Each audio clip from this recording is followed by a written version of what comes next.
गौरव करण्याच्या निमित्ताने या सभागृहाने 2 दिवस भारतीय संविधानावर चर्चा घेतली।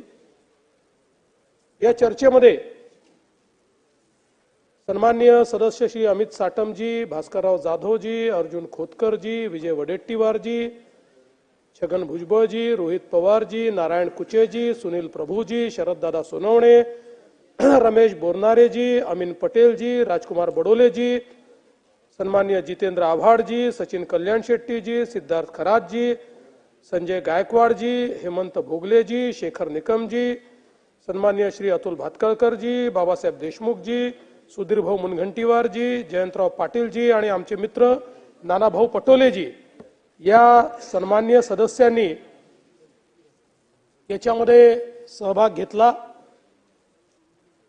संविधानाच्या निर्मितीबद्दल, त्याच्या प्रक्रियेबद्दल, संविधानातल्या तरतुदीबद्दल वेगवेगळ्या प्रकारच्या चर्चा देखील या ठिकाणी झाल्या। काही चांगल्या गोष्टी देखील सांगण्यात आल्या। नानाभाऊंनी आताच आम्हाला सल्ला दिला की कोणी याच्यावर राजकीय भाषण करू नये। नानाभाऊंनी अर्ध भाषण राजकीयच केलं, पण आम्हाला सल्ला दिला की राजकीय भाषण करू नका, पण आम्ही कमीत कमी राजकीय भाषण याच्यावर करणार आहोत। फक्त काही उत्तरं थोडी द्यावी लागतील तेवढेच देणार, बाकी संविधानावरच मला बोलायचं आहे। खरं तर भारताचं संविधान मी असं म्हणेन की जगातलं सर्वात चांगलं संविधान आहे।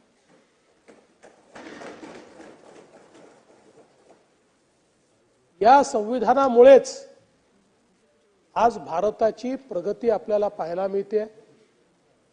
आपण जगातली 5वी सर्वात मोठी अर्थव्यवस्था झालो, लवकरच जगातली 3री सर्वात मोठी अर्थव्यवस्था होऊ। 2047 साली विकसित भारत आपल्याला पाहायला मिळेल। हे सर्व शक्य झालं ते केवळ आणि केवळ भारताच्या संविधानामुळे आणि संविधानाने जी व्यवस्था उभी केली त्यामुळे। आणि म्हणूनच या देशाचे प्रधानमंत्री माननीय नरेंद्र मोदीजी 2014 साली, 2019 साली, 2024 साली आपली शपथ घ्यायच्या आधी त्यांनी याच संविधानाची पूजा केली आणि सांगितलं की मला गीता, बायबल, कुराण या कुठल्याही धर्मग्रंथापेक्षा भारताचं सरकार चालवत असताना भारताची राज्यघटना ही अधिक महत्त्वाची आहे आणि त्या राज्यघटनेनुसारच या भारताचं सरकार मी चालवेन। आणि म्हणून आपण जर बघितलं तर खरं म्हणजे भारतीय संविधानाच्या या अमृत महोत्सवी वर्षामध्ये मी भारतीय संविधानालाही नमन करतो, संविधान सभेलाही नमन करतो आणि ज्यांचं सर्वाधिक कॉन्ट्रीब्युशन या संविधानाच्या निर्माणामध्ये आहे ते भारतरत्न डॉक्टर बाबासाहेब आंबेडकर यांना शतशः नमन करतो। या संविधानाने सामाजिक, आर्थिक आणि राजकीय क्रांती आणली, पण हे बाबासाहेबांनी बनवलेलं असल्यामुळे ही रक्तविरहित क्रांती या ठिकाणी झाली की ज्यामुळे एक मोठं परिवर्तन आपल्याला पाहायला मिळालं। आणि म्हणूनच मी या निमित्ताने एवढंच सांगू इच्छितो की हे संविधान तयार करत असताना जी उच्च भारतीय मूल्य आहेत त्या मूल्यांचा विचार करून त्याच्यावर आधारित अशा प्रकारचं संविधान हे भारतरत्न डॉक्टर बाबासाहेब आंबेडकरांनी तयार केलं। आपल्याला कल्पना आहे 1946 मध्ये ज्यावेळी भारतीय स्वातंत्र्य चळवळ एका निर्णायकी अशा परिस्थितीमध्ये पोहोचली होती आणि इंग्रजांना लक्षात आलं की आता भारतीय ऐकण्याच्या मानसिकतेत नाहीत आणि आपण यांना सांभाळू देखील शकत नाही। अशा परिस्थितीमध्ये त्यांनी कॅबिनेट मिशन पाठवलं। त्या कॅबिनेट मिशन मध्ये 3 मंत्री होते, पेथिक लॅजवेन्स, स्टेफर्ड क्रिप्स आणि एव्ही अलेक्झांडर आणि या कॅबिनेट मिशनने इथे येऊन रिपोर्ट दिला आणि निर्णय घेतला की भारताला स्वतंत्र करायचं असेल तर स्वतंत्र भारताचं संविधान तयार करावं लागेल आणि त्यामुळे भारतीय नेतृत्वाशी चर्चा करून कॉन्स्टिट्यूएंट असेंब्ली म्हणजे संविधान सभा ही निर्माण करण्याचा निर्णय हा त्यावेळी घेण्यात आला। त्यापूर्वी आपल्याला माहिती आहे की गव्हर्नमेंट ऑफ इंडिया ऍक्ट 1935 1935 चा जो कायदा होता एक प्रकारचे संविधानच होतं, पण ते इंग्रजी राज्य चालवण्याकरता आणि ते राज्य चालवण्यात भारतीयांचा सहभाग असला पाहिजे अशा पद्धतीने तयार केलेलं ते संविधान होतं। अनेक लोक असं म्हणतात की हे संविधानच नंतर आपण पुढे संविधानामध्ये परिवर्तित केलं, पण हे सत्य नाही। आपण जर बघितलं तर काळजीपूर्वक या संविधान सभेने एकेका आर्टिकलवर दिवस दिवस चर्चा केली आहे, एकेका शब्दावर चर्चा केली आहे आणि त्यानंतर त्याला स्वीकारलेलं आहे आणि म्हणून अतिशय बारीक बारीक गोष्टींचा विचार करून तयार केलेलं हे संविधान आहे। या संविधान सभेनं आपलं कामकाज 165 दिवस आणि 11 तास चालवलं। पहिली बैठक ही 9 डिसेंबर 1946 ला झाली आणि 24 जानेवारी 1950 रोजी शेवटची बैठक या संविधान सभेची झाली। खरं तर 26 नोव्हेंबर 1949 ला हे संविधान आपण एक प्रकारे स्वीकारलं आणि 26 जानेवारी 1950 ला संविधान आपण लागू केलं। जवळजवळ आपल्याला माहिती आहे की या सगळ्या प्रक्रियेमध्ये 3 वर्ष म्हणजे 3 वर्षाला काही दिवस कमी इतक्या कालावधीत हे सगळं काम त्या ठिकाणी चाललं होतं। जगाच्या पाठीवर जेवढी संविधान आहेत त्या संविधानांमध्ये सर्वाधिक प्रदीर्घ काळ ज्या कॉन्स्टिट्यूएंट असेंब्लीने काम केलेलं आहे, ज्या संविधान सभेने काम केलेलं आहे ती ही भारताची संविधान सभा होती की ज्यांनी अशा प्रकारचं आपलं हे संविधान या ठिकाणी निर्माण केलं। या कॉन्स्टिट्यूएंट असेंब्लीमध्ये 389 सदस्य होते, त्यातले 292 सदस्य हे प्रोव्हिन्शियल असेंब्लीतून निवडून आले होते, 93 सदस्य हे जे काही आपल्या संस्था होत्या त्या संस्थानिकांचे होते आणि 4 जण हे चीफ कमिशनर अशा नावाचे जे कॉन्स्टिट्युएन्सी ती त्यातनं निवडून आले होते। त्यानंतर आपल्याला कल्पना आहे की पाकिस्तान स्वतंत्र झाल्यानंतर पाकिस्तानची संविधान सभा वेगळी झाली आणि आपली संविधान सभा त्या ठिकाणी वेगळी झाली। खरं म्हणजे भारतरत्न डॉक्टर बाबासाहेब आंबेडकर पहिल्यांदा या संविधान सभेकरता मुंबईतनं निवडणूक लढले, त्यांना आपण निवडून येऊ दिलं नाही। मग ते बांगलादेशमध्ये त्यांच्याकरता, बांगलादेश नाही तेव्हा भारत अखंड होता, त्या ठिकाणी मंडल नावाचे एक निवडून आलेले प्रतिनिधी होते, त्यांनी डॉक्टर बाबासाहेब आंबेडकरांकरता आपली जागा रिकामी केली। डॉक्टर बाबासाहेब आंबेडकर त्या ठिकाणी निवडणूक लढले, पण दुर्दैवाने निवडून आले, पण दुर्दैवाने ती जी असेंब्ली आहे ती बांगलादेशमध्ये गेली, त्यांना ती सोडावी लागली आणि म्हणून पुन्हा इकडे येऊन आणि मग त्यांना नॉमिनेशन पद्धतीनं त्या ठिकाणी कॉन्स्टिट्यूएंट असेंब्लीमध्ये जावं लागलं। हा इतिहास देखील आपण बघितलेला आहे। 9 डिसेंबर 1946 ला जेव्हा कॉन्स्टिट्यूएंट असेंब्लीचं पहिलं अधिवेशन झालं, या पहिल्या अधिवेशनाची सुरुवात वंदे मातरम या गीतानेच कॉन्स्टिट्यूएंट असेंब्लीने केली। त्यामुळे ही जी पद्धत आपल्याकडे आहे ही संविधान सभेपासूनची पद्धत आहे की वंदे मातरमने त्याची सुरुवात केली आणि आचार्य कृपलानी यांनी पहिलं भाषण या संविधान सभेमध्ये केलं होतं।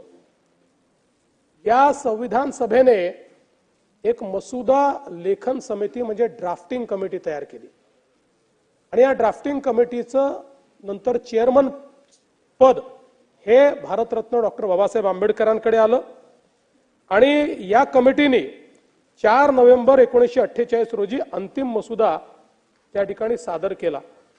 खरं म्हणजे आपल्याला कल्पना आहे की या कमिटीमध्ये 7 जण होते त्यातल्या कोणी राजीनामा दिला, कोणी वारलं, कोणी आजारी पडलं, कोणी बाहेर गेलं. त्यामुळे प्रॅक्टिकली आपण जर विचार केला तर एकट्या बाबासाहेब आंबेडकरांनी हा बहुतांश ड्राफ्ट तयार केला आणि तो संविधान सभेपुढे मांडलेला आहे. आणि म्हणूनच आपण ज्यावेळेस डॉक्टर बाबासाहेब आंबेडकरांना भारतीय संविधानाचे शिल्पकार म्हणतो, संविधान सभा तर 300 लोकांची होती, पण त्या संविधान सभेतलं सर्वात महत्वाचं काम ड्राफ्टिंगचं, ड्राफ्टिंग कमिटीचे चेअरमन म्हणून जे कार्य भारतरत्न डॉक्टर बाबासाहेब आंबेडकरांनी केलंय तितकं अद्वितीय आहे की त्यामुळेच ते भारतीय संविधानाचे शिल्पकार आहेत. माझी आत्मकथा या आत्मचरित्रामध्ये डॉक्टर बाबासाहेब आंबेडकर म्हणतात, घटना सभेत शिरतेवेळी अस्पृश्य समाजाचे हितसंबंध रक्षणाच्या पलीकडे कोणताही दुसरा हेतू माझ्या मनात नव्हता. घटना सभेतील अत्यंत महत्वाची कार्ये करण्यासाठी माझी निवड करण्यात येईल याची मला चुकून कल्पना देखील नव्हती. मसुदा कमिटीत मला घेण्यात आले तेव्हा आश्चर्य वाटले, पण मसुदा समितीचे अध्यक्ष पद जेव्हा मिळाले तेव्हा माझ्या आश्चर्याचा कळस झाला. देशाची सेवा करण्याची संधी मला मिळाली त्याबद्दल मी आभार व्यक्त करतो. आणि आपण जर संपूर्ण संविधान बघितलं तर वंचितांचे हक्क त्या ठिकाणी अबाधित ठेवण्याकरता आलेल्या बाबासाहेबांनी या संविधानात केवळ वंचिताचा विचार केला नाही, तर भारतातल्या प्रत्येक व्यक्तीचा, प्रत्येक जातीचा, प्रत्येक धर्माचा, प्रत्येक भाषेचा, प्रत्येक संस्काराचा, प्रत्येक संस्कृतीचा विचार केला. आणि म्हणून एक अत्यंत सर्वसमावेशक अशा प्रकारचं हे संविधान आपल्याला त्या ठिकाणी बाबासाहेबांच्या माध्यमातून मिळालं. 1949 साली जे संविधान आपल्याला मिळालं आणि 50 साली जे आपण लागू केलं, त्यामध्ये सुरुवातीच्या काळामध्ये संविधानाची उद्देशिका होती. त्या उद्देशिकेमध्ये आपल्याला माहिती आहे की नंतर बरेच बदल झाले. 22 पार्टमध्ये हे संविधान होतं, 395 आर्टिकल होते आणि 8 शेड्यूल होते. आता याच्यामध्ये बदल झालेला आहे. आता 25 भाग झालेले आहेत, 448 आर्टिकल झालेले आहेत आणि 12 शेड्यूल याच्यामध्ये झालेले आहेत. जवळपास मसुद्याच्या वेळी संविधानामध्ये सगळ्यांनी मिळून 7635 सुधारणा सुचवल्या होत्या. त्यापैकी 2473 सुधारणा या टेबल झाल्या आणि स्वीकारण्यात आल्या. आणि म्हणूनच आता हे जे संविधान आहे, या संविधानामध्ये संविधान बनल्यानंतर 106 सुधारणा आपण केलेल्या आहेत आणि वेगवेगळ्या वेळी या सुधारणा झाल्या आहेत. याच्यामध्ये अलीकडच्या काळच्या ज्या महत्वाच्या सुधारणा आहेत त्यामध्ये 101वी सुधारणा ही जीएसटीची आहे, 102वी सुधारणा ओबीसी आयोगाला संवैधानिक दर्जा देण्याची आहे, 103वी सुधारणा आर्थिक मागास आरक्षणाची आहे, 104वी सुधारणा एससी एसटी करता संसद आणि विधानसभेतील जागांना मुदतवाढ देण्याची आहे, 105वी सुधारणा ही ओबीसी तयार करण्याचे अधिकार राज्यांना देण्याची आहे, 106वी सुधारणा महिलांना 33% संसदेत आणि विधानसभेत आरक्षण देण्याची आहे. मोदी साहेबांच्या काळात झालेल्या या सुधारणा जर आपण बघितल्या तर या देशाला दिशा देणाऱ्या अशा प्रकारच्या सुधारणा ज्या झालेल्या आपल्याला पाहायला मिळतात. भारतीय संविधानाचं जे हस्तलिखित तयार करण्यात आलं त्याच्यामध्ये जवळपास 90,000 शब्द आहेत.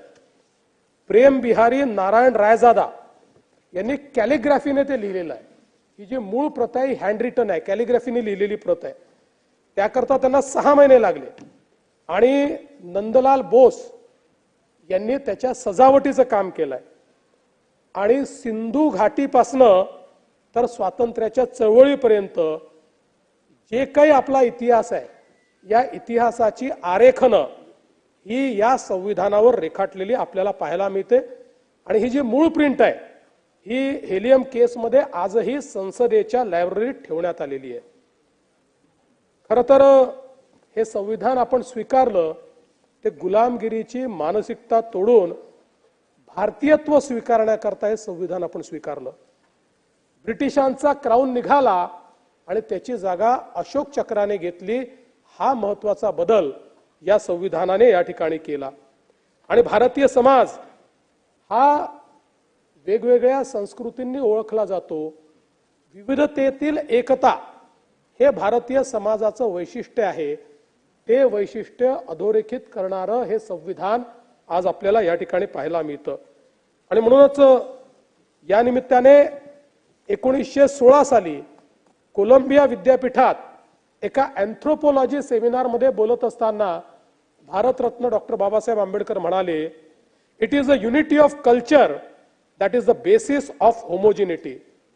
Taking this for granted, I venture to say that there is no country that can rival the Indian peninsula with respect to the unity of its culture. It is not only a geographical unity, but it has over and above all a deeper and a much more fundamental unity. The indubitable cultural unity that covers the land from end to end. आणि मला असं वाटतं की ही जी भारताची एक क्षमता होती, ही जी एक सांस्कृतिक एकता होती, तीच सांस्कृतिक एकता भारतरत्न डॉक्टर बाबासाहेब आंबेडकरांनी विचारात घेऊन त्याला राजकीय एकतेमध्ये कसं परिवर्तित करता येईल हा प्रयत्न या संविधानाच्या माध्यमातून केलाय. आणि म्हणूनच मला असं वाटतं की या संविधानाची जी काही रचना भारतरत्न डॉक्टर बाबासाहेब आंबेडकरांनी केली आहे, त्याच्यामध्ये आपलं जे समृद्ध राष्ट्रीय जीवन आहे, त्या समृद्ध राष्ट्रीय जीवनाचं रिफ्लेक्शन त्यांनी करत असताना ज्या या समृद्ध राष्ट्रीय जीवनाला रूढी आणि परंपरा छेद घालत होत्या, त्यांना संपवण्याचं काम देखील याच संविधानाच्या माध्यमातून त्यांनी केलं. आणि म्हणूनच मला असं वाटतं की आपल्याला या संविधानामध्ये सगळ्या गोष्टी पाहायला मिळतात. धर्मनिरपेक्षताही पाहायला मिळते आणि त्याच वेळी धार्मिक रीतिरिवाजांचं संरक्षणही याच्यामध्ये आपल्याला पाहायला मिळतं. या संविधानामध्ये शाश्वत भारताचा आत्मा देखील आपल्याला पाहायला मिळतो आणि पर्यावरणाच्या प्रति शाश्वत दृष्टिकोन देखील याच संविधानामध्ये आपल्याला पाहायला मिळतो. मानवी जीवनाच्या मुक्तीचा जो काही क्षण आहे तिथपर्यंत मानवी जीवनात ज्या ज्या गोष्टी घडतात त्या प्रत्येक गोष्टीला डिग्निटी मिळाली पाहिजे, अशा प्रकारचा प्रयत्न करणारं हे संविधान आपल्याला या ठिकाणी पाहायला मिळतं. खरं तर आपल्याला याची कल्पना आहे की भारत हा सांस्कृतिक दृष्ट्या नेहमी एक राहिलेला आहे. आपण जर भारताचा इतिहास बघितला तर राजे बदलले. अनेक वेळा जेव्हा भारत स्वतंत्र झाला तर 542 वेगवेगळ्या प्रकारच्या त्या ठिकाणी संस्थानं होती. ही संस्थानं ही राजकीय व्यवस्था होती, सांस्कृतिक व्यवस्था नव्हती. सांस्कृतिक व्यवस्थेत दक्षिणेपासून उत्तरेपर्यंत आणि पूर्वेपासून पश्चिमेपर्यंत भारत नेहमीच एक राहिला. आपल्या संस्कृती, आपल्या प्रथा, परंपरा ज्याला सुप्रीम कोर्टाने हिंदू वे ऑफ लाईफ म्हटलेलं आहे, ज्याला सिंधू संस्कृती म्हटलेलं आहे, ही सिंधू संस्कृती, ही भारतीय जीवन पद्धती, राजकीय नेते बदलले, राजकीय राजे बदलले, अनेक वेळा खंडखंडामध्ये भारताचं राजकीय नेतृत्व गेलं, पण समाज मात्र एक राहिला, त्यांच्या परंपरा एक राहिल्या, त्यांच्यातला पारस्परिक भाव एक राहिला. आणि म्हणूनच ही जी काही सांस्कृतिक एकता होती, ही सांस्कृतिक एकता ज्यावेळेस या देशावर राजकीय अशा प्रकारची व्यवस्था तयार करायची आहे, गव्हर्नन्सची व्यवस्था तयार करायची आहे, त्यावेळी त्या गव्हर्नन्समध्ये आपण एकसंघ कसे राहू शकू याचा विचार करणारं अशा प्रकारचं हे संविधान आपल्याला पाहायला मिळतं. आणि म्हणूनच याच्यातली सगळ्यात महत्त्वाची काय असेल तर या संविधानाची उद्देशिका आहे. जी उद्देशिका अगदी कमी शब्दामध्ये भारताची नीती काय आहे, भारताचा विचार काय आहे, भारत कशा पद्धतीने चालला पाहिजे आपल्याला सांगते. आणि ती संवैधानिक उद्देशिका ही भारतरत्न डॉक्टर बाबासाहेब आंबेडकर सांगत नाहीयेत, ही भारताची लोकसभा किंवा संसदही सांगत नाही आहे. हे कोण सांगताय? ही उद्देशिका सांगते आम्ही भारताचे लोक. ही उद्देशिका आपली आहे, भारताच्या लोकांची उद्देशिका आहे. आम्ही भारताचे लोक, भारताचे एक सार्वभौम समाजवादी धर्मनिरपेक्ष लोकशाही गणराज्य घडवण्याचा व त्याच्या सर्व नागरिकास सामाजिक आर्थिक राजनैतिक न्याय, विचार, अभिव्यक्ती, विश्वास, श्रद्धा व उपासना यांचे स्वातंत्र्य, दर्जा आणि संधीची समानता निश्चितपणे प्राप्त करून देण्याचा आणि त्या सर्वांमध्ये व्यक्तीची प्रतिष्ठा व राष्ट्राची एकता व एकात्मता याचं आश्वासन देणारी बंधुता प्रवर्धित करण्याचा संकल्पपूर्वक निर्धार करून आमच्या संविधान सभेत 26 नोव्हेंबर 1949 रोजी याद्वारे हे संविधान अंगीकृत आणि अधिनियमित करून स्वतः प्रती अर्पण करतोय. म्हणजे या सगळ्या ज्या कॉन्स्टिट्यूशनल व्हॅल्यूज आहेत, हे जे संविधानिक मूल्य आहे, हे संविधानिक मूल्य आम्ही आमच्याकरता ठरवले, आम्ही आम्हाला अर्पण केलेले आहेत आणि म्हणून हे संवैधानिक मूल्य जोपासण्याची जबाबदारी आज आमची आहे, ही आपली जबाबदारी आहे. आज आपण बघा याच्यामध्ये व्हॅल्यूज कुठल्या आल्या? पाश्चिमात्य राष्ट्रातल्या व्हॅल्यूज नाही आहेत. या संविधानामध्ये सर्वाधिक जोर जर भारतरत्न डॉक्टर बाबासाहेब आंबेडकरांनी दिला असेल तर तो बंधुतेवर दिलाय. बंधुता आपण बघा, ठिकठिकाणी बंधुता हा शब्द आपल्याला, फ्रॅटर्निटी हा शब्द आपल्याला पाहायला मिळतो. हे तत्वज्ञान कुठलं आहे? हे भगवान गौतम बुद्धांचं तत्वज्ञान आहे. गौतम बुद्धांच्या तत्वज्ञानामध्ये जी बंधुता सांगितलेली आहे किंवा सनातन विचारामध्ये जे वसुधैव कुटुंबकम सांगितलेला आहे, तो विचार खऱ्या अर्थानं या संविधानामध्ये आपल्याला त्या ठिकाणी पाहायला मिळतो. आणि म्हणूनच सर्वाधिक महत्व त्यांनी बंधुतेला या ठिकाणी दिलेलं आहे. पण त्याच वेळी न्याय, समानता, स्वातंत्र्य या सगळ्या गोष्टी हा खरं आपल्या संविधानाचा पाया आहे. प्रत्येक व्यक्तीची प्रतिष्ठा आणि सन्मान. समानता म्हणजे काय? संधीची समानता आहे. कुठल्याही व्यक्तीला जात, धर्म, पंथ याच्या आधारावर संधी मिळणार नाही. संधीची समानता या ठिकाणी त्यांनी दिली आणि खऱ्या अर्थानं प्रत्येकाची डिग्निटी ही राहिली पाहिजे, अशा प्रकारचा प्रयत्न या संविधानाच्या माध्यमातून त्यांनी या ठिकाणी केल्याचं आपल्याला पाहायला मिळत आहे. आज खरं म्हणजे आपण जर बघितलं तर या ठिकाणी डॉक्टर बाबासाहेब आंबेडकर म्हणाले होते, मला या संविधानातून केवळ राजकीय लोकशाही नको आहे, तर सामाजिक आणि आर्थिक लोकशाही देखील या संविधानातून आली पाहिजे. आणि हे तत्व मी फ्रेंच चळवळीतनं घेतलेलं नाही, तर भगवान गौतम बुद्धांच्या तत्वज्ञानातनं घेतलेलं आहे, हे या ठिकाणी त्यांनी सांगितलं. आपण जर बघितलं, जसं मी आधी सांगितलं की नंदलाल बोस यांनी भारतीय संविधानाच्या मूळ हस्तलिखित प्रतीचं सुशोभीकरणाचं काम केलं. त्याच्यामध्ये सुशोभीकरण कसं करण्यात आलेलं आहे? भारतीय कला, भारतीय संस्कृती, भारतीय मूल्य सांगणारी आरेखने, महाभारत, रामायण, भगवान गौतम बुद्ध, भगवान महावीर, धर्मचक्र, छत्रपती शिवाजी महाराज, हे सगळे आमच्या संविधानाच्या मूळ प्रतीमध्ये त्या ठिकाणी आढळतात. संविधानाच्या मूळ प्रतीत आढळतात. म्हणजे हे सगळं वापरत असताना त्याच्या पाठीमागचा हेतू काय आहे? केवळ सुशोभीकरण हा त्याचा उद्देश नाही आहे, तर भारतीय संस्कृती आणि भारतीय पारंपरिक ज्ञान या दोन गोष्टीचा सन्मान करणारं हे संविधान आहे. हे कोणाकडनं उचलेगिरी करून आणलेलं नाही आहे, तर यातलं मूळ तत्व हे आमचं आहे.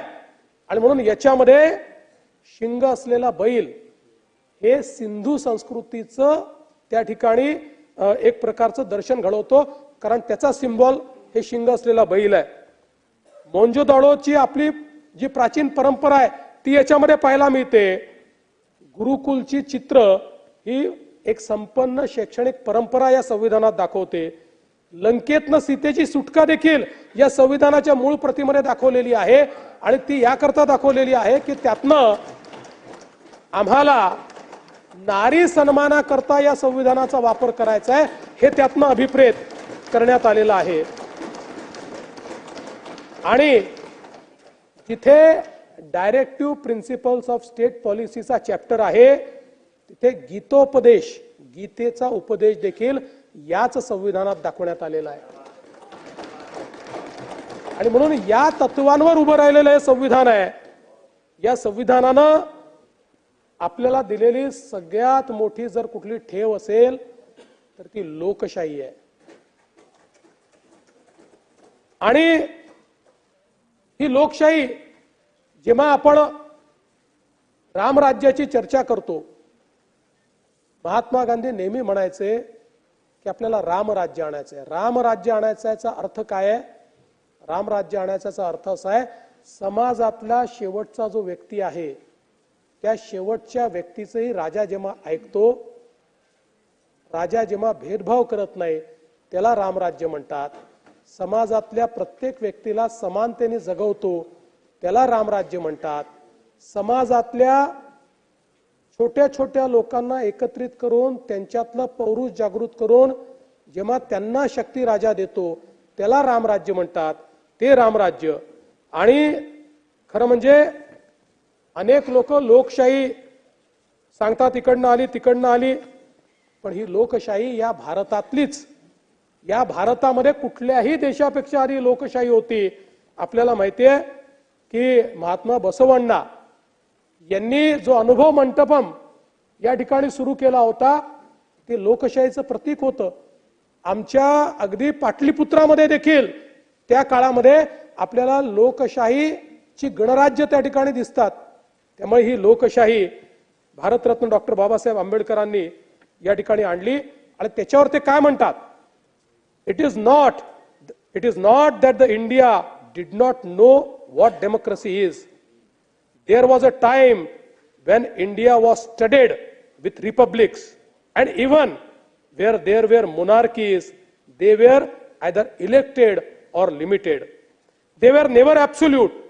It is not that India did not know parliaments or parliamentary procedures. A study of Buddhist Bhikshu Sanghas discloses that not only there were parliaments for the Sanghas, but the Sanghas knew and observed all the rules of parliamentary procedures known to the modern times. They had rules regarding sitting arrangements, rules regarding motions of resolution, quorum, whip, counting of votes, voting by ballot, censure motion, regularization, res judicata, etc. Although these rules of parliamentary procedures were applied by the Buddha to the meetings of the Sangha, as he must have borrowed these rules from the political assemblies functioning in our country at that time. त्यामुळे या संविधानातली तत्व ही भारतीयच तत्व आहेत। कारण अनेक लोक सांगतात आणि काही लोक तर अगदी सहज म्हणतात की हे भारताचं संविधान 10-20 देशाच्या संविधानातलं बॉरो केलेलं संविधान नाही, हे पूर्णपणे शुद्ध भारतीय तत्वांवर तयार केलेलं संविधान आहे। संविधान सभेमध्ये जेव्हा भारताच्या ध्वजासंदर्भात चर्चा सुरू होती तेव्हा एस राधाकृष्णन म्हणाले, आपण जोवर सद्गुणांवर चालत नाही तोवर आपण पवित्रतेचे ध्येय साध्य करू शकत नाही किंवा सत्यही गाठू शकत नाही। अशोक चक्र हे कायद्याचे चक्र आहे, ते धर्माचे चक्र आहे। सत्य गाठायचे असेल तर धर्माच्या वाटेनेच जावे लागेल। त्यामुळे या ध्वजाखाली जो काम करेल, सत्य आणि धर्म त्याचे आचरणाचे तत्व असले पाहिजे। धर्म हे सातत्याने पुढे जाणारे गतिमान असे चक्र आहे। या पूर्वीच्या काळात आपल्याला जो त्रास सहन करावा लागला तो बदलांचा प्रतिकार केल्यामुळे आपल्या पुढे अनेक आव्हानं आहेत। काळाच्या बरोबरीने चालण्याचे धैर्य आपण दाखवले नाही तर आपण मागे राहू।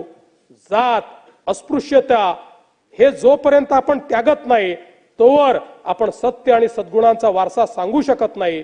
हे चक्र आपल्याला हेच सांगते की एका ठिकाणी थांबलो तर मृत्यू आहे, ते चक्र सतत फिरत राहिले तर तिथेच जीवन आहे.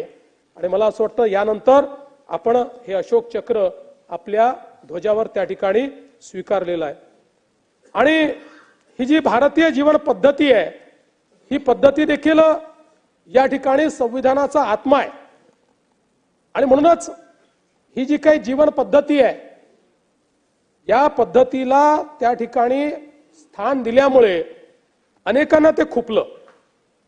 आणि आपल्या अंतिम भाषणामध्ये भारतरत्न डॉक्टर बाबासाहेब आंबेडकर असं म्हणाले, विशेषतः कम्युनिस्ट पार्टी आणि समाजवादी पार्टीच्या संदर्भात, की दोन घटकांनी या संविधानावर टीका केली.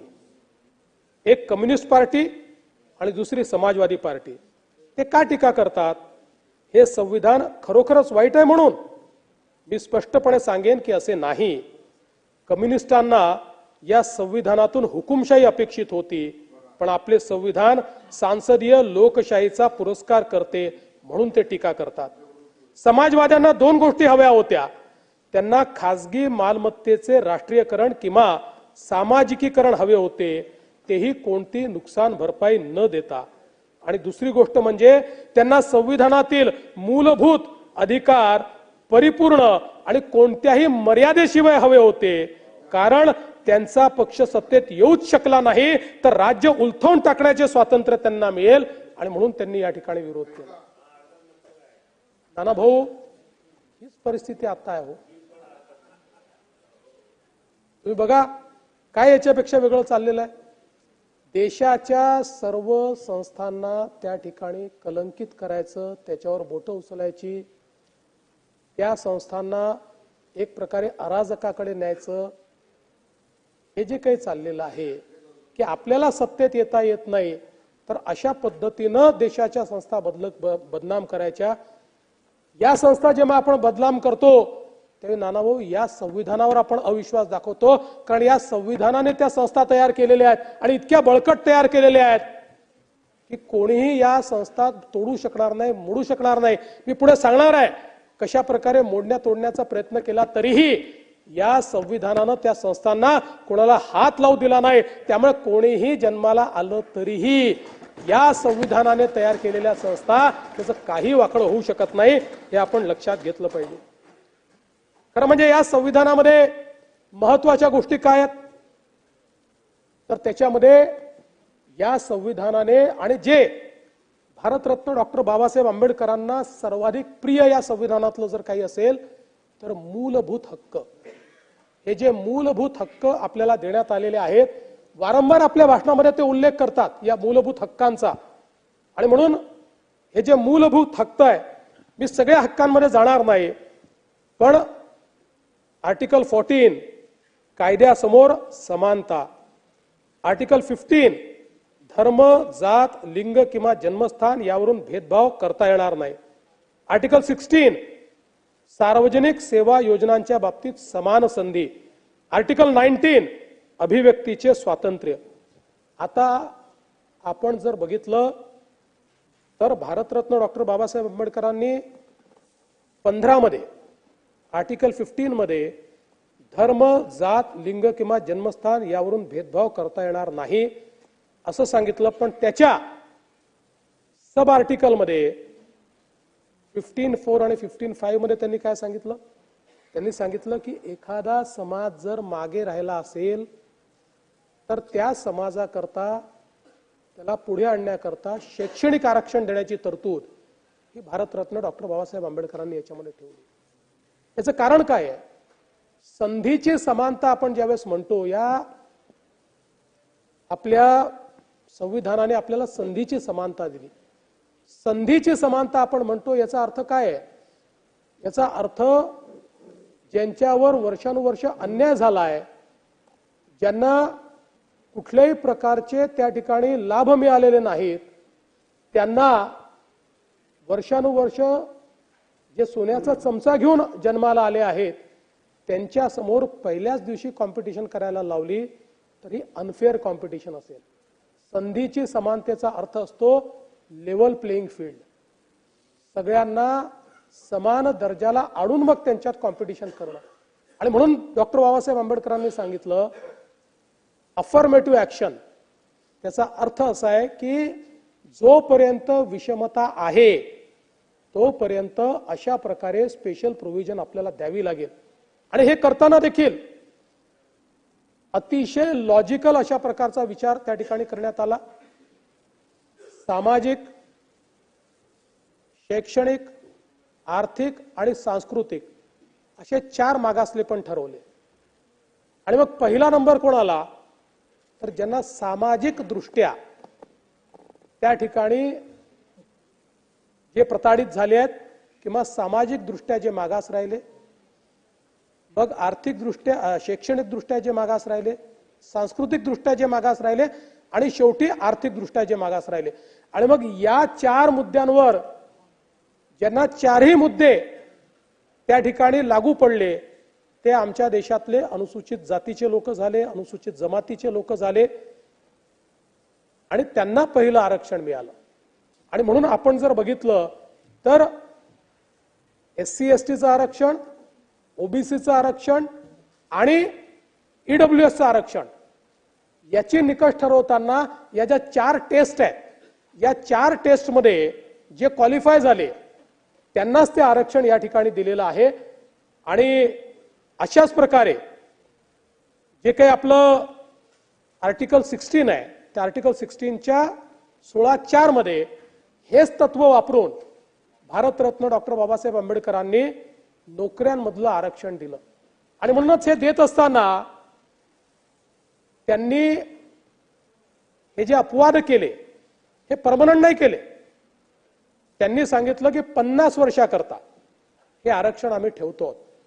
त्यावेळेस त्यांना अशी अपेक्षा होती की 50 वर्षामध्ये हा देश आपली विषमता संपवू शकेल. दुर्दैवाने आमच्या समाज व्यवस्थेने ती 50 वर्षात विषमता संपवली नाही. त्यामुळे पहिल्यांदा अटल बिहारी वाजपेयीजींच्या सरकारमध्ये त्याला मुदतवाढ देण्यात आली, नंतर मोदीजींच्या सरकारमध्ये त्याला मुदतवाढ देण्यात आली. आणि जोपर्यंत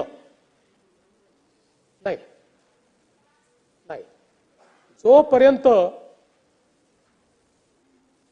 ही विषमता आहे तोपर्यंत आम्ही संधीची समानता हा जो काही आमचं संवैधानिक मूल्य आहे त्या मूल्याप्रती सगळे समान स्तरावर येऊ शकत नाही.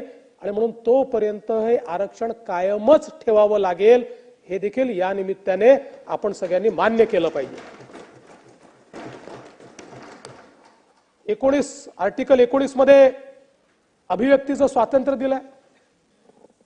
माझा एक मित्र परदेशात गेला आणि परदेशात गेल्यावर त्यांनी सांगितलं आमच्याकडे अभिव्यक्तीचं स्वातंत्र्य आहे, आम्ही चौकात उभं राहून देशाच्या पंतप्रधानाबद्दल देखील बोलू शकतो, आमच्याकडे काही अडचण नाही आहे. समोरच्याने त्याला अतिशय मजेशीर उत्तर दिलं. तो असं म्हणाला, in our country we have total freedom of speech but we do not guarantee freedom after the speech.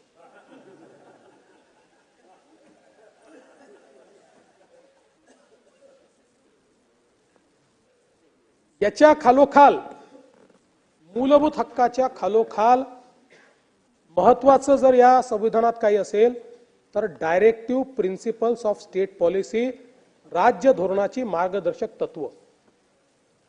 आता ही राज्य धोरणाची जी मार्गदर्शक तत्व आहेत, अनेक तत्व आहेत, पण सातत्याने टीका होते किंवा वेगवेगळे अर्थ काढले जातात.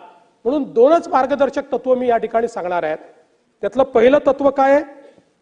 पहिलं तत्व आहे समान नागरी कायदा, युनिफॉर्म सिव्हिल कोड.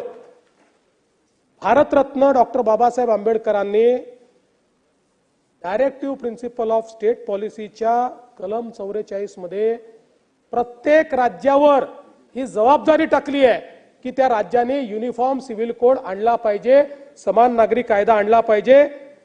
नागरिकांना भारताच्या राज्य क्षेत्रात सर्वत्र एकरूप समान नागरी संहिता लाभावी यासाठी राज्य प्रयत्नशील राहील. हा समान नागरिक कायदा आहे. दुसरं कलम काय आहे? कलम 48. त्याच्यामध्ये कृषी व पशुसंवर्धन याची सुसूत्र व्यवस्था लावणे, आधुनिक व शास्त्रीय रीतीने कृषी व पशुसंवर्धन याची सुसूत्र व्यवस्था लावण्यासाठी राज्य प्रयत्नशील राहील आणि विशेषतः गायी व वासरे, इतर दुभती व झुपण्याची गुरे यांच्या जातीचे जतन करणे व त्या सुधारणे तसेच त्यांच्या कत्तलीस मनाई करणे याकरता उपाययोजना करेल. हे तत्व जे आहे, भारतरत्न डॉक्टर बाबासाहेब आपण जो संपूर्ण गोवंश हत्या बंदीचा कायदा केला, हा कायदा भारतरत्न डॉक्टर बाबासाहेब आंबेडकरांनी आपल्या राज्याला किंवा प्रत्येक राज्याला या देशातल्या तशा प्रकारचा डायरेक्टिव्ह दिला. ही आपली जबाबदारी आहे. जर एखाद्या राज्याने केला नसेल तर ती जबाबदारी त्या राज्याने ती पार पाडलेली नाही आहे.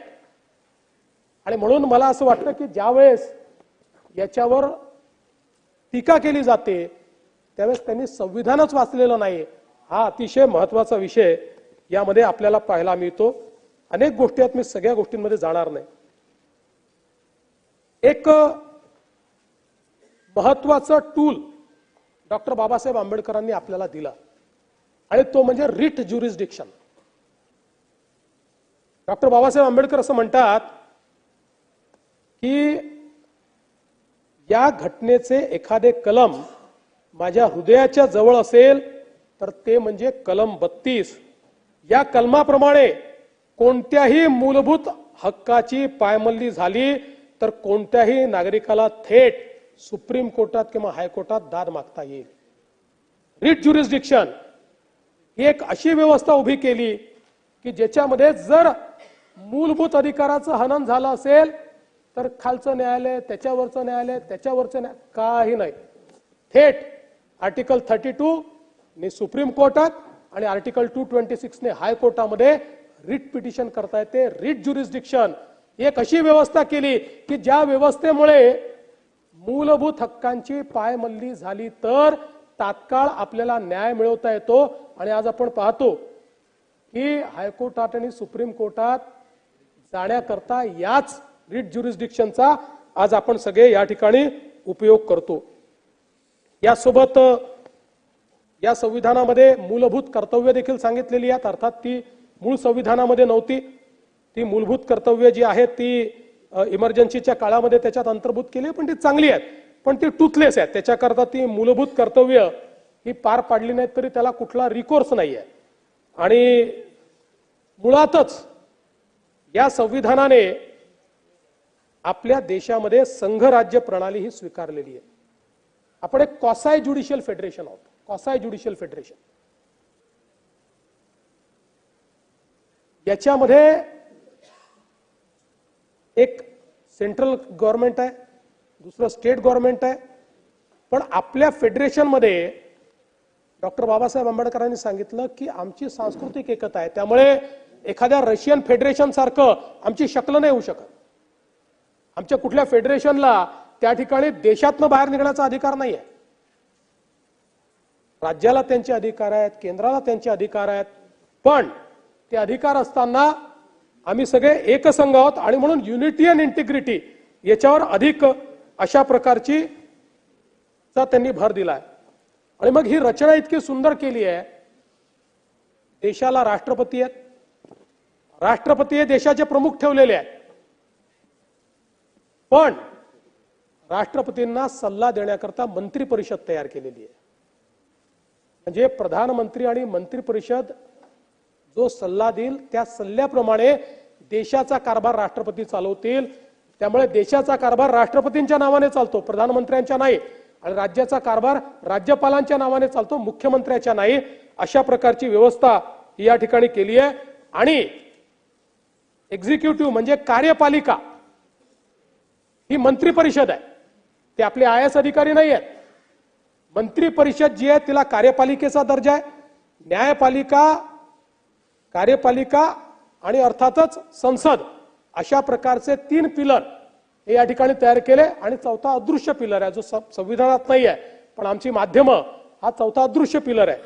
हे 3 पिलर या ठिकाणी डॉक्टर बाबासाहेब आंबेडकरांनी या माध्यमातून तयार केले. आणि याची रचना इतकी चांगली केलेली आहे की याच्यामध्ये आपण जर बघितलं तर doctrine of separation of power वापरलेला आहे. याचा अर्थ काय आहे तर तिघांचेही पॉवर वेगळे केलेले आहेत.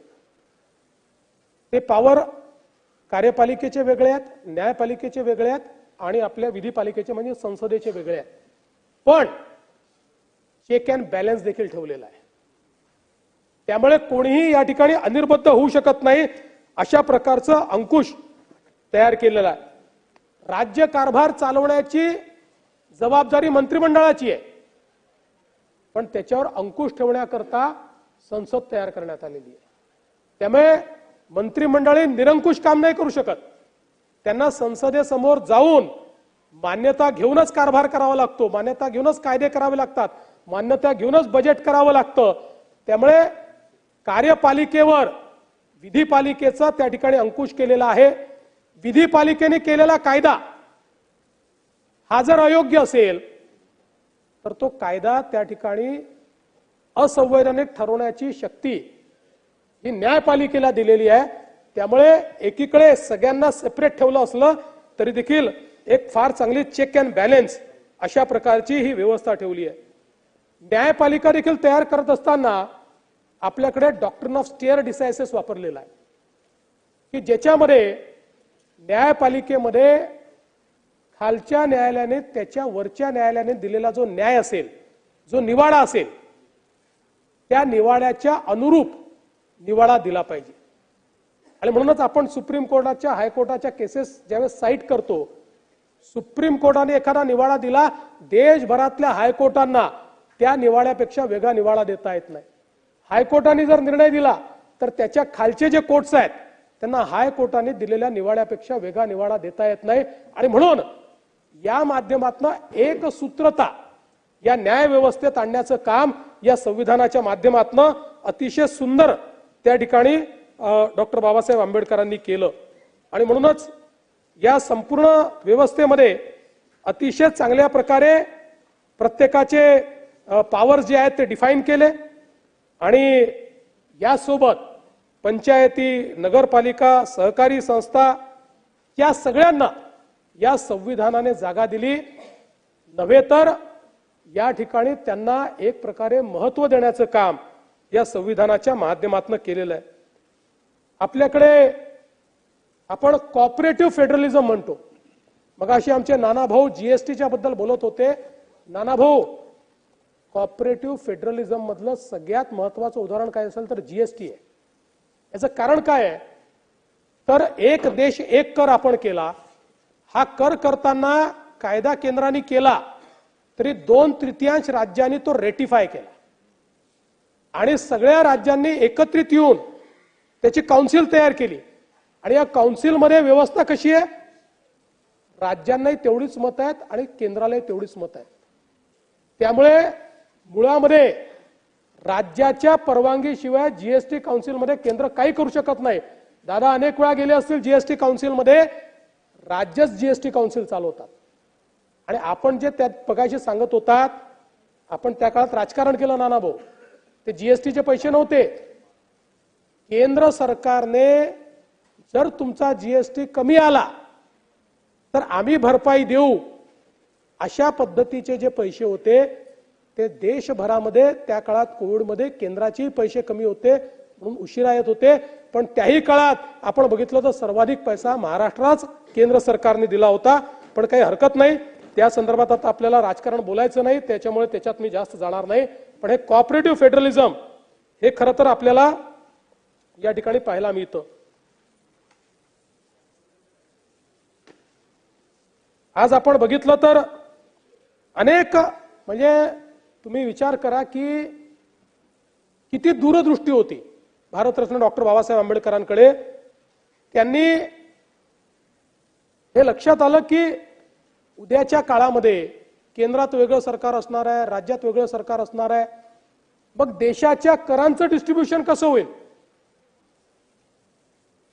या संदर्भात कुठल्याही फेडरल स्ट्रक्चरमध्ये करांचं डिस्ट्रीब्युशन जर चुकीच्या पद्धतीने झालं तर ते फेडरेशन डिसइंटिग्रेट होतं. हे लक्षात घेऊन त्यांनी संविधानामध्ये फायनान्स कमिशनची व्यवस्था उभी केली आणि सांगितलं देशाचं फायनान्स कमिशन दरवेळेस तयार होईल ते फायनान्स कमिशन राष्ट्रपती तयार करतील. ते फायनान्स कमिशन देशामध्ये येणारा जेवढा महसूल आहे त्या महसुलाचं वितरण कसं करायचं याचा फॉर्म्युला तयार करेल. त्या फॉर्म्युल्यानुसार या ठिकाणी महसुलाचं वितरण करण्यात येईल. आणि म्हणून कुठलंही केंद्र सरकार त्या ठिकाणी हे भाजपचं राज्य आहे, हे काँग्रेसचं राज्य आहे, हे द्रमुकचं राज्य आहे अशा प्रकारचा भेदभाव करू शकत नाही. ही व्यवस्था डॉक्टर बाबासाहेब आंबेडकरांनी त्याच ठिकाणी केली. आणि एवढंच नाही तर या संविधानामध्ये फायनान्शियल मॅनेजमेंटच्या संदर्भात इतक्या चांगल्या तरतुदी केलेल्या आहेत. आज आपण FRBM ऍक्ट म्हणतो. हा FRBM ऍक्ट जो आपण तयार केलेला आहे या संविधानाची देण आहे. या संविधानाने आपल्यावर ही जबाबदारी टाकली. खरं म्हणजे 50 वर्षापूर्वी आपण FRBM ऍक्ट करायला पाहिजे होता, जो काही वर्षापूर्वी आपण केला.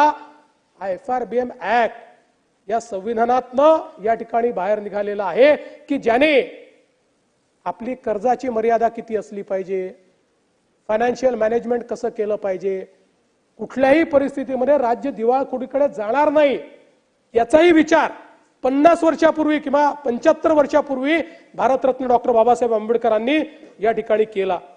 आणि सगळ्यात महत्त्वाचं की त्यांनी हे सांगितलं की आमचं फेडरेशन कसं आहे तर एक मध्ये इमारत आहे आणि त्या इमारतीच्या आजूबाजूला इमारती आहेत. या सगळ्या इमारती एकमेकाशी जोडलेल्या आहेत. मधली इमारत हे केंद्र सरकार आहे, बाजूच्या इमारती या राज्य सरकार आहेत. आणि म्हणून जर देश एकसंघ ठेवायचा असेल तर या देशामध्ये एक नागरी सेवा असली पाहिजे. आणि म्हणून त्यांनी या ठिकाणी one nation one service Akhil Bharatiya सेवेची व्यवस्था तयार केली की ज्याच्यामध्ये सगळ्या राज्यांमध्ये अखिल भारतीय सेवेचे अधिकारी त्या ठिकाणी असतात. आणि म्हणून संविधानाचं पालन करण्याकरता एखादं राज्य हे म्हणू शकत नाही की आम्हाला मान्य नाही, कारण सगळ्या सेवा अखिल भारतीय आहे. आपल्या जी कार्यपालिका आहे त्या कार्यपालिकेची जी वहन करणारी व्यवस्था उभी केली आहे ती अखिल भारतीय सेवेतनं त्या ठिकाणी उभी केलेली आहे.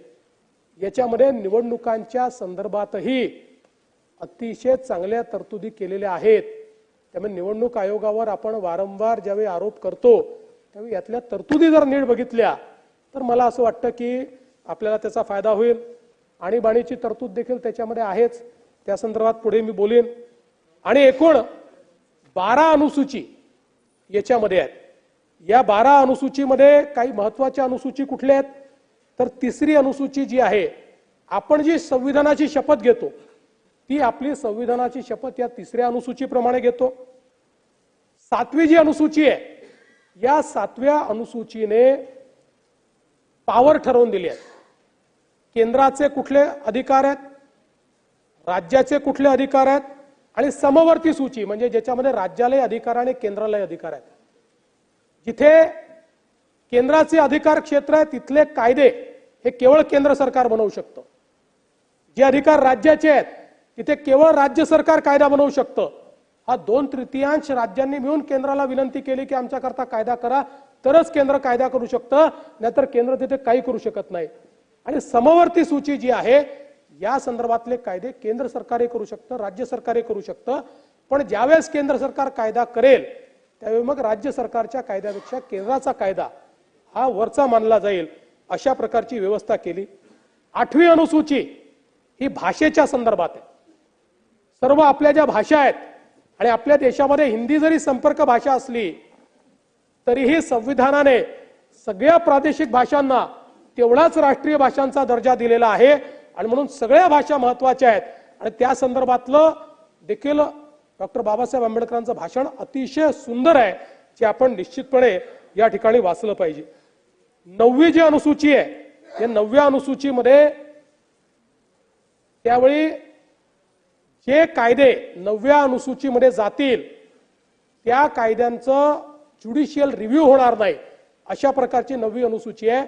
पण त्यानंतर कोर्टाने अर्थात हे सांगितलं की जिथे फंडामेंटल राईटचा इश्यू असेल तिथे 9व्या अनुसूचीतल्या कायद्यांचा देखील आम्ही रिव्ह्यू हा करू शकू. आता आपल्या संविधानाने काही मूलभूत तत्व आपल्याला दिली आणि त्यातलं सगळ्यात महत्त्वाचं आहे की कुठलाही भेद याच्यामध्ये नाही. आणि म्हणूनच अतिशय प्रगत राष्ट्रांमध्येही महिलांना किंवा तिथल्या जे ब्लॅक्स आहेत किंवा ज्यांना त्याकाळी दुर्दैवाने निग्रो म्हटलं अशा लोकांना मतदानाकरता संघर्ष करावा लागला. इंग्लंडमध्ये संघर्ष करावा लागला. पण भारतरत्न डॉक्टर बाबासाहेब आंबेडकरांनी पहिल्या दिवशीपासनं प्रत्येकाला मताचा एक अधिकार दिला आणि आपल्याला सांगितलं की राजा हा राणीच्या पोटातून पैदा होणार नाही, तो मताच्या पेटीतून पैदा होईल आणि प्रत्येकाला एका मताचा अधिकार असेल. हे भारतरत्न डॉक्टर बाबासाहेब आंबेडकरांनी आपल्याला सांगितलं. खरं म्हणजे आपल्याला माहिती आहे अमेरिकेतही अशा प्रकारचा भेदभाव होता. रशियाचं संविधान तयार झालं तेव्हाही विशिष्ट व्यक्तींना मतदानाचा अधिकार होता. पण भारतीय संविधानाने मात्र आपल्याला हा अधिकार पहिल्या दिवशीपासून या ठिकाणी दिला. आणि सगळ्यात महत्त्वाचं या संविधानाचं काही असेल तर शिकागो विद्यापीठातील एक अभ्यासक आहेत, त्यांनी प्रोफेसर टॉम जिन्सबर्ग यांनी संविधानावर अनेक पुस्तकं लिहिली आहेत. 1789 साली अमेरिकेचं संविधान बनलं. त्यानंतर एकूण बनलेल्या 190 संविधानाचा अभ्यास हा प्रोफेसर टॉम जिन्सबर्ग यांनी केलेला आहे. आणि ते असं म्हणतात, जेव्हा त्यांनी पुस्तक लिहिलं होतं त्यावेळेस त्यांनी म्हटलंय अमेरिकेच्या संविधानाला 200 पेक्षा जास्त वर्ष झाली. त्यांना असं आढळलं की अमेरिका आणि भारत ही दोनच संविधानं अशी आहेत की त्याच्या व्यतिरिक्त सरासरी प्रत्येक संविधानाचं आयुष्य हे फक्त 17 वर्ष राहिलेलं आहे. 17 वर्ष, ओनली 17 इयर्स. त्यानंतर ते पूर्ण बदललंय. फक्त अमेरिकेचं आणि भारताचं हे दोनच संविधान अशी आहेत की ज्या इकडे त्यांनी 200 पेक्षा जास्त वर्ष पूर्ण केले आणि आम्ही 75 पेक्षा जास्त वर्ष पूर्ण केले. आणि म्हणून तसं अनेकांनी सांगितलं आपल्या आजूबाजूच्या देशांमध्ये संविधान उरलं नाही, तिथे लोकशाही उरली नाही. पण भारताला एक असं संविधान मिळालं की 75 वर्ष झाली तरी ते पुण्य पुरातन, नित्य नूतन, चिर तरुण आणि तेवढंच प्रगल्भ अशा प्रकारचं संविधान हे आपल्याला मिळालेलं आहे.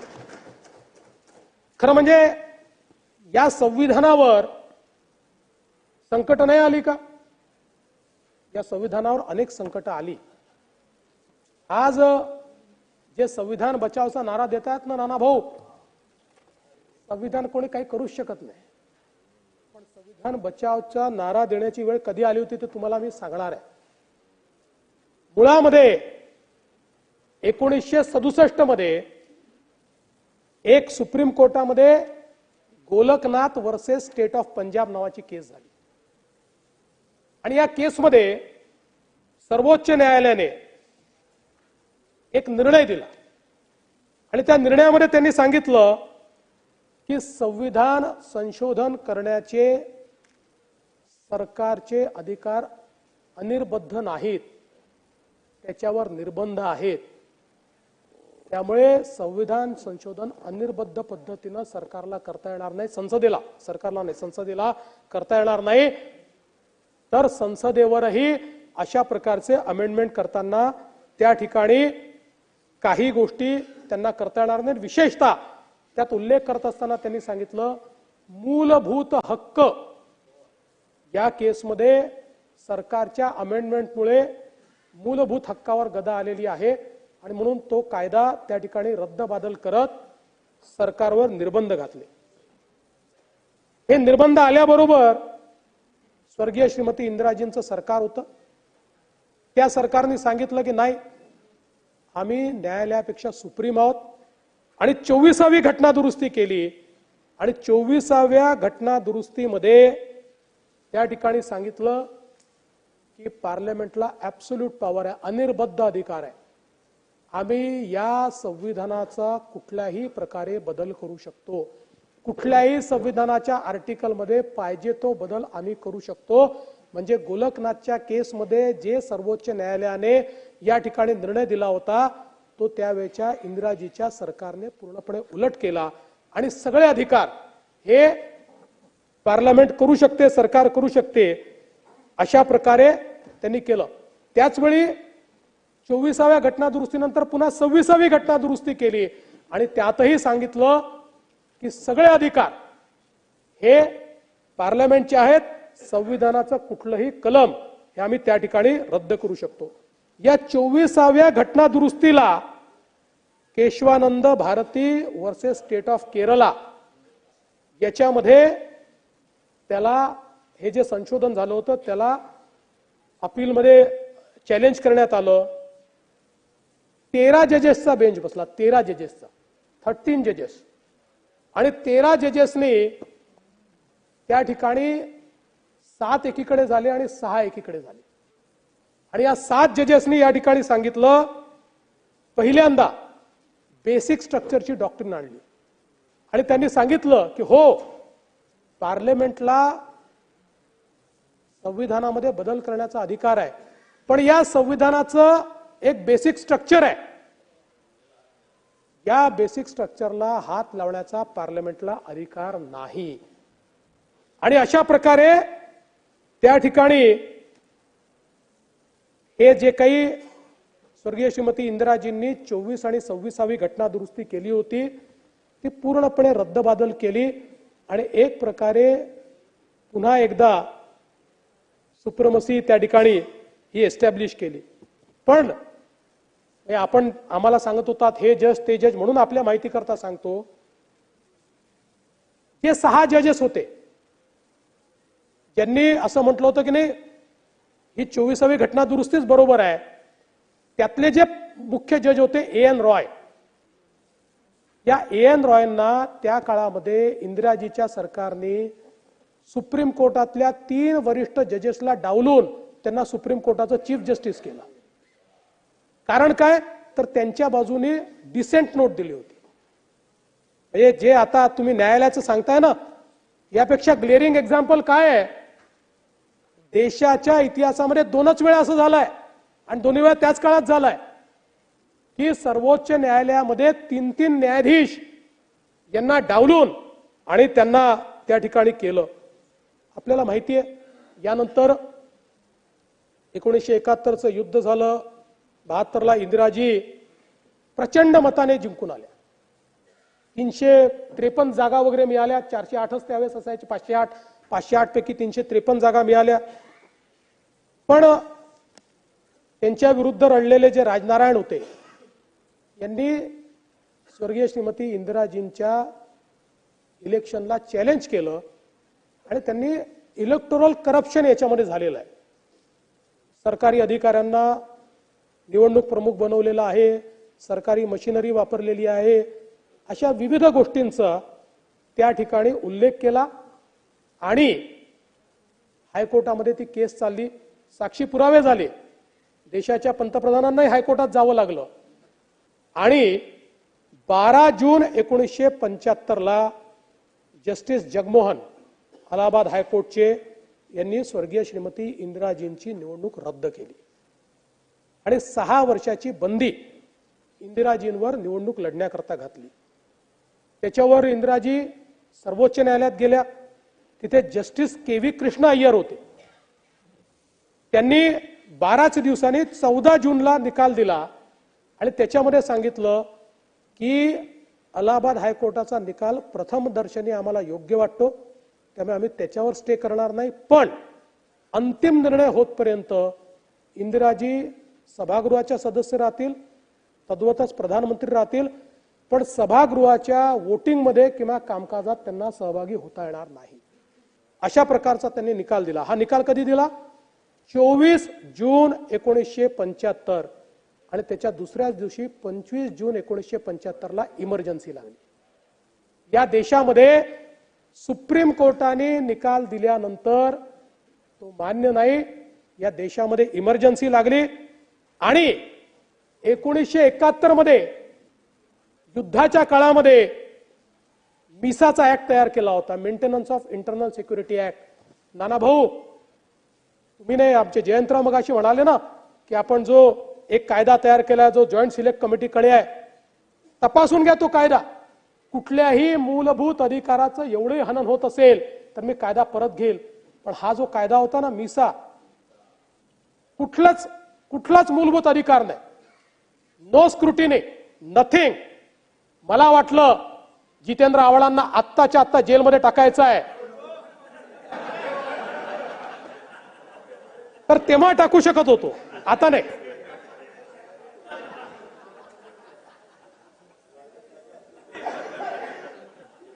आणि ही इमर्जन्सी लागल्यानंतर आपण संविधान बचाव म्हणता. काय झालं होतं? मूलभूत अधिकार कायद्याने डॉक्टर बाबासाहेब आंबेडकर म्हणतात मला सगळ्यात जास्त प्रिय मूलभूत अधिकार आहे, ते मूलभूत अधिकार सस्पेंड केले, अभिव्यक्तीचं स्वातंत्र्य समाप्त केलं, माध्यमांवर सेन्सरशिप, पेपर काढायचा असेल तर कमिटीकडे जाऊन पेपर त्या ठिकाणी दाखवावा लागायचा तर पेपर काढता यायचा, एक पुस्तक लिहायचं असेल तर त्या ठिकाणी सेन्सर बोर्ड तयार झालं होतं. अशा प्रकारची व्यवस्था. आणि राज्य कायद्याने नाही हुकुमाने चालेल अशा प्रकारची व्यवस्था ही त्या ठिकाणी तयार झाली होती. किशोर कुमारांवर त्या ठिकाणी गाण्यावर बंदी टाकली होती. किशोर कुमारांनी फक्त इमर्जन्सी योग्य नाही म्हटलं तर किशोर कुमारांना त्या आकाशवाणीवर बंदी टाकली आणि त्यांचे गाणे वाजवणे बंद केले होते. त्याच्यात तर एवढे एक्सेसेस आहेत, म्हणजे खरं तर ही ती जागा नाही सांगण्याची, पण जॉर्ज फर्नांडिस यांच्या परिवाराशी त्या काळामध्ये जे काही झालेलं आहे, आजही मी सांगितलं तर माझ्या डोळ्यात पाणी येतं आणि माझ्या अंगावर काटे त्या ठिकाणी उभे राहतात. ही त्यावेळची अवस्था होती. 1 लाखपेक्षा जास्त विरोधी पक्षाच्या लोकांना जेलमध्ये टाकलं होतं. हे तुम्ही ईडी आणि काय काय सांगता. 1 लाखपेक्षा जास्त. माझे वडील 2 वर्ष जेलमध्ये होते, आमच्या काकू शोभाताई 2 वर्ष जेलमध्ये होत्या. अनेक परिवार इथले असे आहेत की जे जेलमध्ये होते. पुणकर साहेब आमचे जेलमध्ये होते. 2-2 वर्ष त्या ठिकाणी केवळ मिसा लावून टाकला. काय तुमचा अपराध काय सांगायला कोणी तयार नाही, तुम्ही केलं काय कोणी सांगायला तयार नाही. केवळ तुम्ही विरोधी पक्षाचे सदस्य आहे म्हणून या देशामध्ये बाबासाहेबांचं संविधान गोठवून त्या ठिकाणी अख्खं अपोजिशन जेलमध्ये टाकण्याचं काम केलं होतं. त्याच वेळी खरं म्हणजे सुरेश भटांनी म्हटलं उभा देश झाला आता एक बंदी शाळा, इथे देवकीचा पान्हा दुधाने जळाला, कसे पुण्य दुर्दैवी अरे कसे पाप भाग्यशाली, अरे पुन्हा एकदा आयुष्याच्या पेटवा मशाली.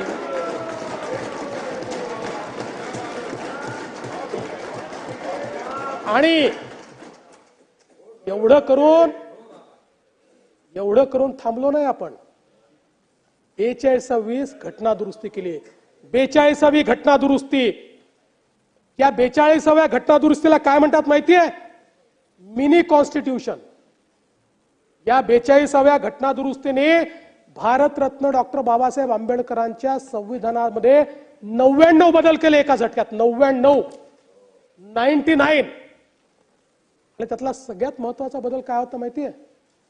सगळ्यात महत्वाचा बदल हा होता की देशाचे पंतप्रधान आणि लोकसभेचे अध्यक्ष हे न्यायालयाच्या कक्षात येणार नाहीत.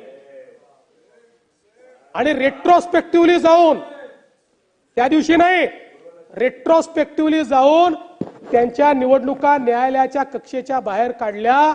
आणि हा जो सुप्रीम कोर्टाने दिलेला निकाल होता इंदिराजींच्या विरुद्ध तो निरस्त करण्याचं काम केलं. आणि एवढंच नाही तर याच्यामध्ये डॉक्टर बाबासाहेब आंबेडकरांनी जेव्हा संविधान लिहिलं तेव्हा संविधानाच्या उद्देशिकेमध्ये भारत सार्वभौम लोकतांत्रिक गणराज्यच होता. त्याच्यामध्ये समाजवादी आणि धर्मनिरपेक्ष हे इमर्जन्सीच्या काळामध्ये स्वर्गीय श्रीमती इंदिराजींनी टाकलं. हे शब्द हे भारतरत्न डॉक्टर बाबासाहेब आंबेडकरांचे नाहीत, त्या मूळ संविधानात नाहीत. कारण बाबासाहेबांना हे माहिती होतं की या देशाचा मूळ आत्माच धर्मनिरपेक्ष आहे.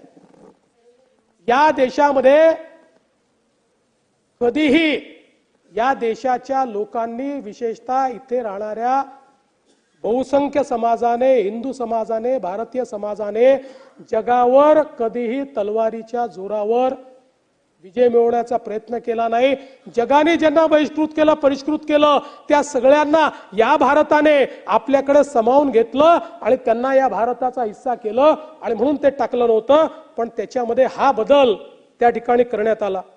आणि सगळ्यात महत्वाचं, तुम्ही म्हणता केंद्राने पैसे दिले नाहीत, काय केलं माहितीये?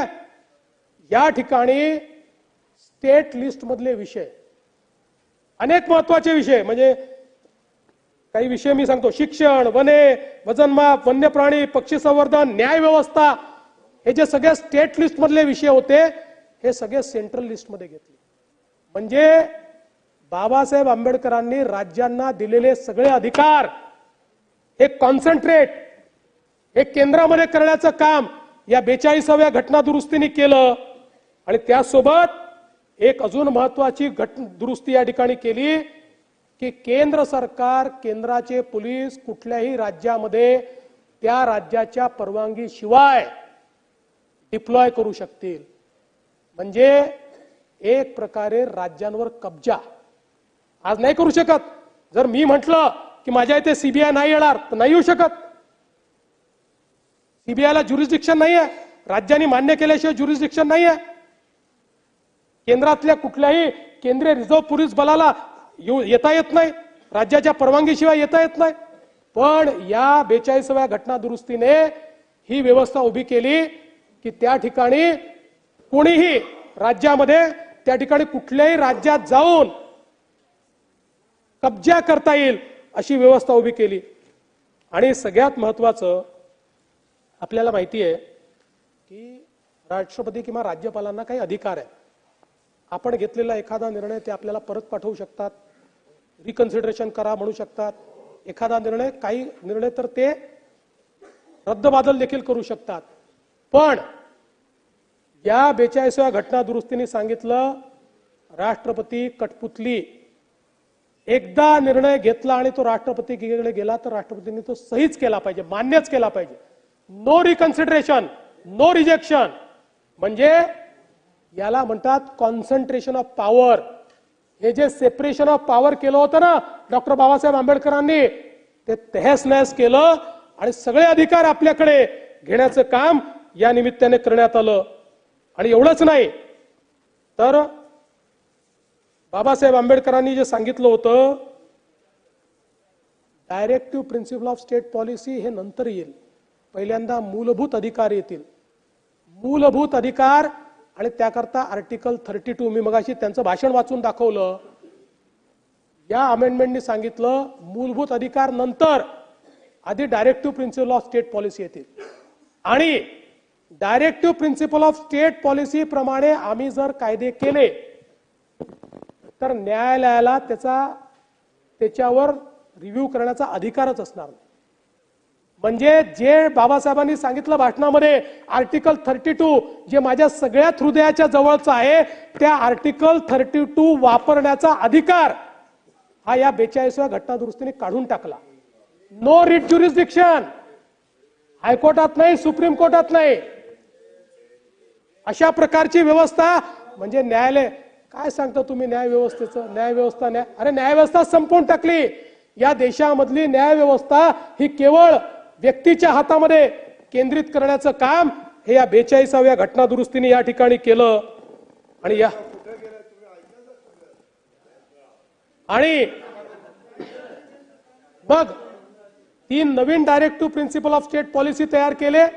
आणि ते करण्यामागचं कारण असं होतं की त्या 3 मुळे सगळ्या विषयांमध्ये केंद्र सरकारला कायदा करायचा अधिकार मिळाला. आणि तो कायदा केल्यानंतर तो कायदा न्यायालयाच्या कक्षेच्या बाहेर गेला. हे या 42व्या घटना दुरुस्तीने केलं. आणि म्हणूनच म्हणजे 99 सगळी कलम सांगत नाही, पण प्रमुख कलम मी या ठिकाणी सांगितलेली आहे. त्यानंतर सरकार गेलं, जनता सरकार आलं, त्यांनी 44व्या घटना दुरुस्तीने यातल्या बऱ्याच गोष्टी ठीक केल्या. पण जनता सरकारला राज्यसभेमध्ये त्या ठिकाणी बहुमत नव्हतं, त्यामुळे पूर्ण रिव्हर्स जनता सरकार करू शकलं नाही. पण पुन्हा न्यायालयाने Minerva mills versus union of India या केसमध्ये पहिल्यांदा बेसिक स्ट्रक्चरचं जे डॉक्ट्रिन आहे हे डॉक्ट्रिन डिफाईन केलं. आणि आपण जर बघितलं तर हा प्रवास कसा आहे, गोलकनाथच्या केसमध्ये ज्युडिशियरीने सुप्रीमसी एस्टॅब्लिश केली, ती ज्युडिशियरीची सुप्रीमसी पार्लमेंटने म्हणजे स्वर्गीय श्रीमती इंदिराजींनी 24व्या घटना दुरुस्तीने निरस्त केली. पुन्हा केशवानंद भारतीमध्ये त्या ठिकाणी ज्युडिशियरीने आपली सुप्रीमसी सांगितली. 42व्या घटना दुरुस्तीने पुन्हा ती ज्युडिशियरीची सुप्रीमसी संपवली आणि पार्लमेंटची सुप्रीमसी सांगितली. पण मिनर्वा मिल्स केस यापेक्षा वेगळी आहे.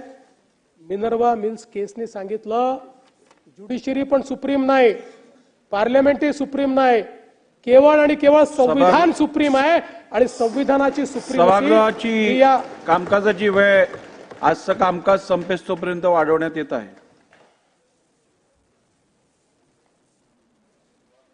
सुप्रीमसी ऑफ संविधान कॉन्स्टिट्यूशन एस्टॅब्लिश केली आणि त्याच्यामध्ये बेसिक स्ट्रक्चरचं डॉक्ट्रिन आलं. आणि मग त्याच्यात बेसिक स्ट्रक्चरचं डॉक्ट्रिन काय आहे तर संविधान सर्वोच्च, संसदही नाही आणि न्यायपालिका पण नाही. भारताची एकता व एकात्मता याच्या विरोधात कुठला कायदा करता येणार नाही, न्याय निर्णय देता येणार नाही. लोकशाही आणि संघराज्य पद्धतीचे सरकार हा आत्मा आहे, याच्यामध्ये अमेंडमेंट करता येणार नाही. फेडरल कॅरेक्टर जे आहे कॉन्स्टिट्यूशनचं हे बदलता येणार नाही. संविधानाची धर्मनिरपेक्षता बदलता येणार नाही. सेपरेशन ऑफ पॉवर हे बदलता येणार नाही. व्यक्तिगत आणि मूलभूत स्वातंत्र्य हे बदलता येणार नाही. कायद्यानेच राज्य करावं लागेल, ऑर्डरने नाही, हे बदलता येणार नाही. ज्युडिशियल रिव्ह्यूचा पॉवर हा संवैधानिक पॉवर आहे. त्यामुळे एखाद्या कायद्याचा ज्युडिशियल रिव्ह्यू होणार नाही असं जे 42व्या घटना दुरुस्तीने हे करता येणार नाही. हे बेसिक स्ट्रक्चर मध्ये आलं. संसदीय पद्धत, समतेचे नियम, फ्री अँड फेअर इलेक्शन, संसदेला संविधान संशोधनाचे मर्यादित अधिकार आणि रिट ज्युरिस्डिक्शन या गोष्टी नॉन निगोशिएबल आहेत. मिनर्वा मिल्स केसमध्ये सांगितलं या गोष्टी नॉन निगोशिएबल आहेत, याच्यामध्ये परिवर्तन करता येणार नाही. त्यामुळे संविधान बदलणार असा टाहो फोडणाऱ्यांनी आणि छाती बडवणाऱ्यांनी हे समजून घेतलं पाहिजे की आता संविधान बदलण्याचा अधिकार कोणालाच नाही. हे जे संविधान 1967 ते 1977 सातत्याने बदलण्याचं काम त्या कालखंडात झालं. त्यामुळे सुप्रीम कोर्टाने शेवटी हे लक्षात घेतलं की संविधानातली लवचिकता ही जर अशीच राहिली आणि याचं योग्य इंटरप्रिटेशन झालं नाही तर जे बाबासाहेबांनी सांगितलंय की कुठलंही संविधान वाईट नसतं, संविधान वागवणारे कसे आहेत याच्या आधारावर ते संविधान चांगलं किंवा वाईट ठरतं. हे 67 ते 77च्या काळात पाहिल्यानंतर या मिनर्वा मिलच्या केसमध्ये त्या ठिकाणी खऱ्या अर्थानं हा निर्णय झाला. आणि म्हणून लक्षात ठेवलं पाहिजे की आता जोपर्यंत चंद्र आणि सूर्य आहे तोपर्यंत भारताचं संविधान कोणीच बदलू शकत नाही. जयंतराव, पुढच्या निवडणुकांकरता नवीन काहीतरी कॉइन करा, नवीन नरेटिव्ह तयार करा. संविधानाला खतरा नाही आहे, खतरा झाला होता तो संपलेला आहे. आता कोणीही खतरा करू शकत नाही. त्यामुळे दुसऱ्या कुठल्या तरी गोष्टीवर आपली एनर्जी हे आपण खर्च करावी असं मला वाटतं. दुसरी म्हणजे आपण बघा फरक एवढाच आहे संविधानामध्ये की शहाबानोचा दिलेला निकाल बदलण्याकरता तुम्ही संविधान बदललं आणि 3 तलाक संपवण्याकरता आम्ही त्या ठिकाणी संशोधन केलं. आणि म्हणून सीतेची मुक्तता दाखवली आहे संविधानाने. सीतेची मुक्तता जी दाखवली आहे ना ती या कारणाने त्या ठिकाणी संविधानाने दाखवलेली आहे. आपल्याला माहिती आहे 370 कलम हे ज्यावेळेस पंडित जवाहरलाल नेहरूंनी आग्रह केला की कलम घातलं पाहिजे, डॉक्टर बाबासाहेब आंबेडकरांनी सांगितलं मी ड्राफ्टच करणार नाही, आय नॉट ड्राफ्ट इट. त्यांनी सांगितलं की तुम्ही त्या ठिकाणी रस्ते आमच्याकडनं बनवून घ्यायचे, रेशन आमच्याकडनं घ्यायचं, सोयी आमच्याकडनं घ्यायच्या, सगळ्या गोष्टी आमच्याकडनं घ्यायच्या आणि संविधानातच स्वतंत्र संविधान आणि स्वतंत्र राष्ट्राचा दर्जा मिळवायचा हे मला मान्य नाही. आणि मग खूप त्याच्यावर चर्चा झाल्या आणि शेवटी मग डॉक्टर बाबासाहेब आंबेडकरांनी एकाच गोष्टीवर मान्यता दिली की हे कलम परमनंट असणार नाही, हे टेम्पररी असेल. आणि म्हणूनच ते बाबासाहेबांचं स्वप्न नरेंद्र मोदीजींनी पूर्ण केलं आणि 370 कलम हे त्या ठिकाणी संपवण्याचं काम केलं. खरं म्हणजे 2015 पासून आपण संविधान दिवस पाळणं चालू केलं. हर घर तिरंगा, आता हर घर संविधान, अशा प्रकारचा आता आपण एक कार्यक्रम हातामध्ये घेतलेला आहे. आणि मला सांगताना आनंद वाटतो की आता आपल्या पाठ्यपुस्तकांच्याही कव्हरवर मागे किंवा आतमध्ये संविधानाची उद्देशिका आपण छापतो आहे, जेणेकरून आपल्या मुलांना ती वाचता आली पाहिजे. आणि एवढंच नाही तर आपण मूल्य शिक्षण सुरू करतोय. ही मूल्य संवैधानिक मूल्य आहे. आपल्या शालेय शिक्षणामध्ये संवैधानिक मूल्य शिकवण्याकरता आता आपण त्याचं देखील एक काम अत्यंत महत्त्वाचं सुरू केलेलं आहे. आपल्या 434 ITI मध्ये संविधान मंदिराची निर्मिती आपण केली आहे.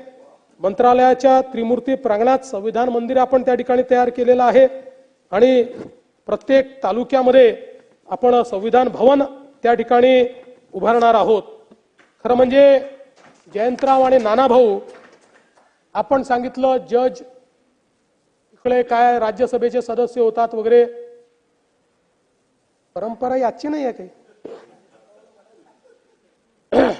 न्यायमूर्ती MC छागला 1947 ते 58 हे जज होते. त्याच्यानंतर मग राजदूत झाले आणि मग शिक्षण आणि परराष्ट्र मंत्री झाले काँग्रेसच्या सरकारमध्ये. न्यायमूर्ती KS हेगडे हे आधी राज्यसभेवर गेले, मग जज झाले, मग लोकसभेवर गेले. न्यायमूर्ती Koba Subbarao chief justice of India हे राष्ट्रपतीची निवडणूक त्यांनी लढवली. न्यायमूर्ती बहरुल इस्लाम काँग्रेसकडनं राज्यसभा, मग पुन्हा आसाम हायकोर्टात गेले, मग 1980 मध्ये निवृत्त झाले, पुन्हा सुप्रीम कोर्टात निवृत्ती झाली 83 मध्ये, मग पुन्हा लोकसभेचे उमेदवार झाले काँग्रेसचेच, आणि मग काँग्रेसने पुन्हा राज्यसभेत पाठवलं.